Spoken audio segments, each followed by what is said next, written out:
नमस्कार दोस्तों, आइए जानते हैं बिहार की सभी छोटी बड़ी खबरें सिर्फ 20 मिनट में। पर उससे पहले आप ये वीडियो कहां से देख रहे हैं कमेंट में जरूर बताएं और वीडियो को लाइक, चैनल को सब्सक्राइब जरूर करें। देश भर के करोड़ों असंगठित क्षेत्र अनऑर्गेनाइज्ड सेक्टर के मजदूरों की आर्थिक स्थिति अक्सर कमजोर रहती है। इसी को देखते हुए केंद्र सरकार ने मजदूरों के सामाजिक और आर्थिक सुरक्षा के लिए ई श्रम कार्ड योजना शुरू की है। इस योजना के तहत रजिस्टर्ड श्रमिकों को अब हर महीने 3,000 रुपये की पेंशन दी जाएगी, जिससे उनकी बुढ़ापे की चिंता खत्म होगी और उन्हें एक स्थायी आय का सहारा मिलेगा। सीतामढ़ी विधानसभा सीट से जन सुराज पार्टी के प्रत्याशी जियाउद्दीन खान ने नामांकन वापस ले लिया है। प्रशांत किशोर की जन सुराज पार्टी के लिए इसे एक बड़ा झटका माना जा रहा है। उन्होंने फेसबुक पर लिखा कि शुभचिंतकों की परेशानी के कारण उन्होंने यह फैसला लिया। उनकी उम्मीदवारी से त्रिकोणीय संघर्ष के आसार थे। खबरों के लिए जागरण के साथ जुड़े रहें। प्रधानमंत्री नरेंद्र मोदी बिहार विधानसभा चुनाव के लिए समस्तीपुर से चुनावी अभियान की शुरुआत करेंगे। उनका लक्ष्य मिथिलांचल की 30 सीटों पर एनडीए की पकड़ मजबूत करना है। इस रैली में विकास और सामाजिक समीकरणों पर ध्यान केंद्रित किया जाएगा। कर्पूरी ठाकुर की जन्मभूमि पर यह सभा विपक्ष में बेचैनी पैदा कर रही है, क्योंकि एनडीए 2020 के चुनाव में जीती हुई सीटों को और बढ़ाने का प्रयास कर रही है। महिलाओं को आत्मनिर्भर बनाने के लिए केंद्र सरकार ने फ्री सिलाई मशीन योजना 2025 की शुरुआत की है। इस योजना का उद्देश्य उन महिलाओं की मदद करना है जो घर बैठे अपना रोजगार शुरू करना चाहती हैं। सरकार इस योजना के तहत योग्य महिलाओं को 15,000 रुपये मूल्य की मुफ्त सिलाई मशीन दे रही है, जिससे वे कपड़े सिलकर अपनी आमदनी बढ़ा सकें।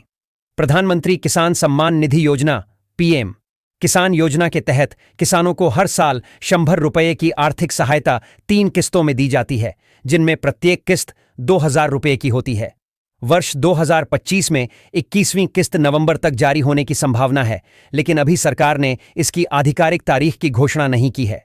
इसके तहत करोड़ों किसानों के खाते में 2,000 रुपये की राशि ट्रांसफर की जाएगी। पिछले साल 20वीं किस्त 2 अगस्त 2025 को जारी की गई थी, जिसमें लगभग 9.7 करोड़ किसानों को 20,500 करोड़ की सहायता मिली थी। लालगंज में राजद उम्मीदवार शिवानी शुक्ला को हत्या की धमकी देने के मामले में पुलिस ने आरोपी के भाई को गिरफ्तार किया है। करताहां थानाध्यक्ष ने रणधीर कुमार और उसके भाई रंजीत कुंवर के खिलाफ प्राथमिकी दर्ज कराई है। रंजीत ने फोन पर धमकी दी थी और वह हैदराबाद में रहता है। पुलिस ने शिवानी शुक्ला की सुरक्षा बढ़ा दी है और आरोपी की गिरफ्तारी के लिए टीम हैदराबाद रवाना हो गई है। छठ पर्व के नजदीक आते ही बिहार जाने वाली ट्रेनों में भारी भीड़ उमड़ रही है। टाटानगर स्टेशन से चलने वाली ट्रेनों में पैर रखने तक की जगह नहीं है। रेलवे सुरक्षा बल स्थिति को संभालने में जुटे हैं। यात्रियों को सीट नहीं मिलने पर फर्श पर बैठना पड़ रहा है। रेलवे प्रशासन यात्रियों को क्रमवार ट्रेन में चढ़ा रहा है। यात्रियों से कंफर्म टिकट के साथ यात्रा करने की अपील की गई है। बिहार की राजनीति में भाजपा की बागी उम्मीदवार रश्मि वर्मा और एक अन्य बागी ने नामांकन वापसी के अंतिम दिन अपना पर्चा वापस ले लिया। इस घटनाक्रम से भाजपा को राहत मिली है और राजनीतिक समीकरणों में बदलाव की संभावना है। अब देखना है कि इसका चुनाव परिणामों पर क्या प्रभाव पड़ता है।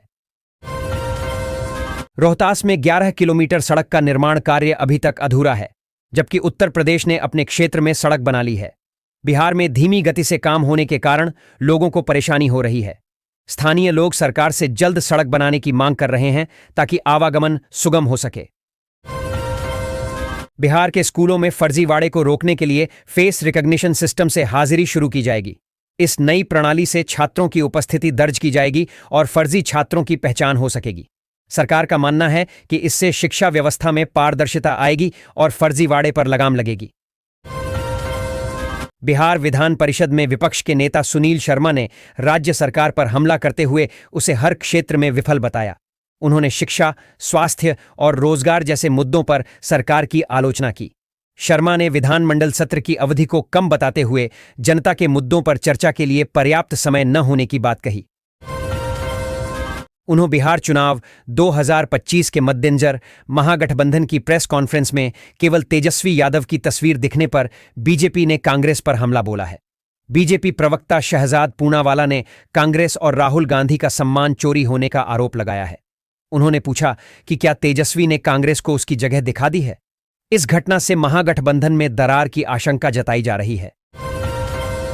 बिहार चुनाव को लेकर महागठबंधन ने शुक्रवार को संयुक्त प्रेस कॉन्फ्रेंस में अपने मुख्यमंत्री और उप मुख्यमंत्री पद के चेहरों का ऐलान कर दिया। महागठबंधन ने स्पष्ट कहा कि पूरा गठबंधन एकजुट है, बिहार में बदलाव लाने के लिए तैयार है। महागठबंधन में मुख्यमंत्री का चेहरा तेजस्वी यादव होंगे। वहीं मुकेश सहनी को महागठबंधन ने उप मुख्यमंत्री पद का चेहरा घोषित किया गया है। पीएम मोदी भी आ रहे हैं। पहले बोलते रहे हैं, इस बार नहीं बोलेंगे, बोलेंगे तो खुद ही घिर जाएंगे। बिहार विधानसभा चुनाव से क्या गायब हो गया परिवारवाद का मुद्दा, और ऐसा है तो क्यों? सूची के नाम गिनते थक जाएंगे आप। बिहार चुनाव में एक अद्भुत दृश्य देखने को मिल रहा है।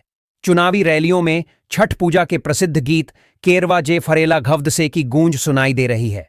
राजनीतिक दल इस गीत के माध्यम से मतदाताओं को आकर्षित करने का प्रयास कर रहे हैं, जिससे चुनावी माहौल भक्तिमय हो गया है। यह अनूठा संगम लोगों को संस्कृति से जोड़ रहा है।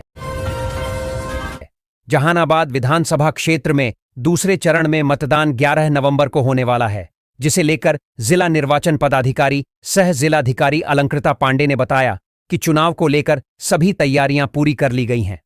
प्रशासन की ओर से निष्पक्ष, शांतिपूर्ण और पारदर्शी मतदान सुनिश्चित करने के लिए आवश्यक पुलिस बल की तैनाती और लॉजिस्टिक व्यवस्थाएं पूरी कर ली गई हैं। पटना फोर्ड हॉस्पिटल के हृदय रोग विशेषज्ञों ने एक बार फिर चिकित्सा क्षेत्र में सफलता का नया उदाहरण पेश किया है। यहां के हृदय रोग विशेषज्ञों की टीम ने एक बुजुर्ग का हृदय का वॉल्व इम्प्लांट रिप्लेस किया है। बुजुर्ग एओनर्टिक एस्नोसिस से पीड़ित थे। फोर्ड हॉस्पिटल में पिछले 1.5 माह में इस तरह का तीसरा सफल इलाज हुआ है। बिहार, झारखंड के किसी हॉस्पिटल में यह सबसे ज्यादा है। चिराग पासवान ने कहा कि हम जहां जहां जा रहे हैं, लोग एनडीए के साथ खड़े हैं। सहरसा से लेकर बोछा तक जनता का जोश बताता है कि बिहार एनडीए के साथ है। प्रधानमंत्री नरेंद्र मोदी और मुख्यमंत्री नीतीश कुमार ने बिहार में विकास की दिशा में ऐतिहासिक काम किए हैं। छत्तीसगढ़ के पूर्व सीएम भूपेश बघेल ने बिहार विधानसभा चुनाव को लेकर बीजेपी पर निशाना साधा है। बिहार में तेजस्वी यादव को महागठबंधन के मुख्यमंत्री पद के लिए चेहरे की घोषणा होने पर कहा कि इसे कहते हैं सही समय पर सही निर्णय। आज पूरी तरह से स्पष्ट हो गया कि हमारा मुख्यमंत्री का चेहरा कौन है और उप मुख्यमंत्री का चेहरा कौन है, लेकिन एनडीए का चेहरा कौन है। नीतीश कुमार 20 साल से मुख्यमंत्री हैं, लेकिन अभी भी एनडीए का चेहरा घोषित नहीं हुए हैं। 24 अक्टूबर को बक्सर के ऐतिहासिक किला मैदान में गृहमंत्री अमित शाह एनडीए समर्थित 4 विधानसभा प्रत्याशियों के समर्थन में चुनावी सभा को संबोधित करेंगे।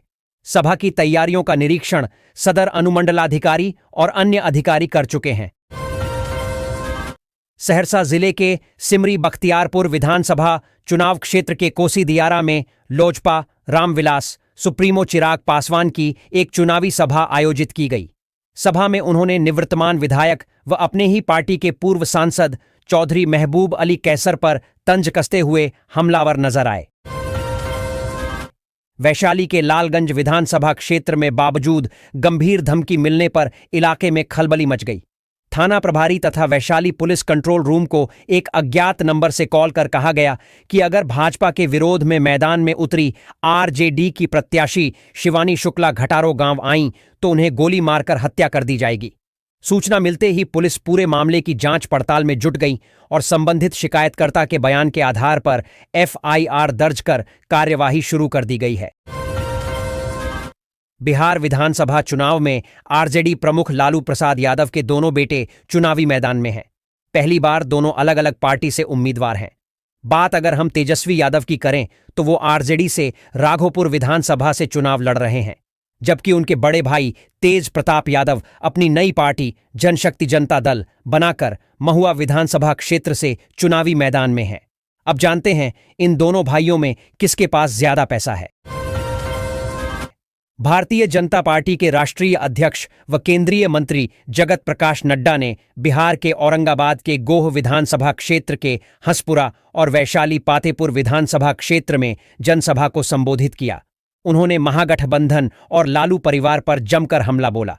उन्होंने कहा कि लालू प्रसाद यादव की पार्टी रंगदारी, जंगल राज और दादागिरी का प्रतीक बन चुकी है। वहीं एनडीए सरकार विकास का प्रतीक है। बिहार चुनाव में इस बार विकास बनाम विनाश की लड़ाई है। जनता को 15 साल का जंगल राज याद है। वह कुछ भी भूली नहीं है।